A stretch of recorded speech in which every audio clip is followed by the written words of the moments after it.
Bagaimana nasib Jay Ijes setelah Venezia terdegradasi?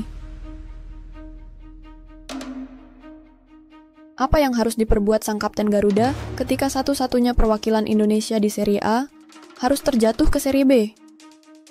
Tahun 2024-2025, satu nama bersinar di antara ribuan harapan, Jay Ijes. Kapten, pemimpin, simbol perlawanan. Pemain yang namanya mulai diucapkan dengan penuh kebanggaan oleh rakyat negeri ribuan pulau. Indonesia, ia bukan sekadar pemain diaspora. Ia adalah jembatan harapan antara tanah air dan tanah asing. Antara mimpi dan kenyataan. Tapi musim ini, langit yang biasanya biru di atas Venezia kini dipenuhi awan kelabu. Tim yang ia bela dengan semangat dan kehormatan harus terdegradasi. Kembali ke Serie B, bukan karena penampilannya buruk, tapi karena kadang nasib tidak logis.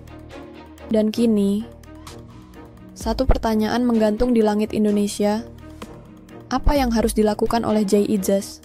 Jay berdiri di persimpangan. Di satu sisi, Venezia, klub yang mengasuhnya di Italia, tempat ia dipercaya. Ia tidak hanya menjadi bek, ia menjadi pilar utama, pemimpin. Bahkan para penggemar Italia mengakui, Jay adalah satu-satunya yang layak bertahan di Serie A. Tapi di sisi lain, Serie A adalah panggung tertinggi, tempat para pemimpi diuji, tempat nama-nama besar muncul dan menjadi legenda. Jika ia tetap, ia mungkin tak akan terlihat dunia. Jika ia pergi, ia mungkin tidak lagi menjadi pilihan utama. Lalu, mana yang lebih penting? Setia pada tempat yang mempercayainya? Atau mencari peluang untuk menjadi besar demi bangsanya? Netizen Indonesia berbicara keras. Forum, media sosial, podcast sepak bola, semuanya bersuara. Jay harus terus di Serie A.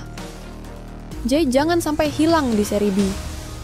Garuda memerlukan pemain yang berjuang di level tertinggi. Terdapat tekanan.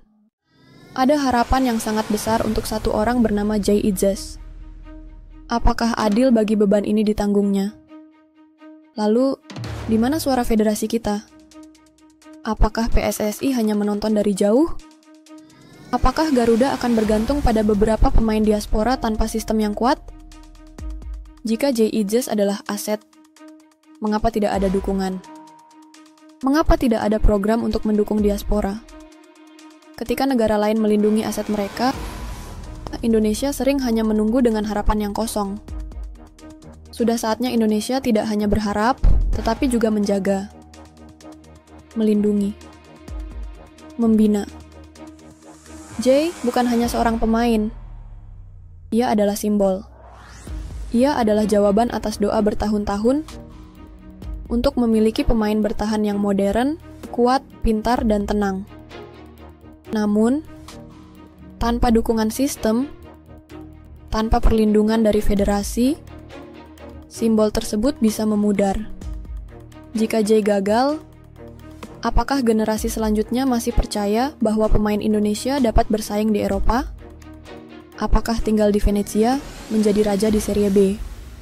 Atau berpindah ke klub papan bawah Serie A? Berjuang dari bawah, atau mungkin mencoba petualangan baru di liga Eropa lainnya, Bundesliga, Eredivisie, La Liga.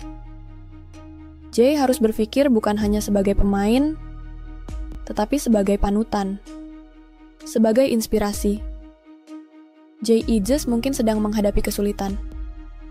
Namun, dari kegelapan terdalam, sinar kadang muncul dengan paling terang. Ia tidak hanya milik Venezia, ia milik bangsa ini. Ia adalah putra dari tanah air yang jauh, tetapi dekat di hati setiap pendukung Indonesia. Dan kini, kita hanya bisa berharap Jay memilih jalan yang terbaik, bukan hanya untuk dirinya sendiri, tetapi juga untuk merah putih yang selalu ia bela. Jika kamu peduli dengan masa depan sepak bola Indonesia, jangan lupa tekan tombol subscribe, like, dan tulis di kolom komentar. Apa keputusan terbaik menurutmu untuk Jay Ijes? Ikuti juga kanal ini untuk cerita-cerita emosional lainnya tentang sepak bola dari sudut pandang yang jarang diangkat.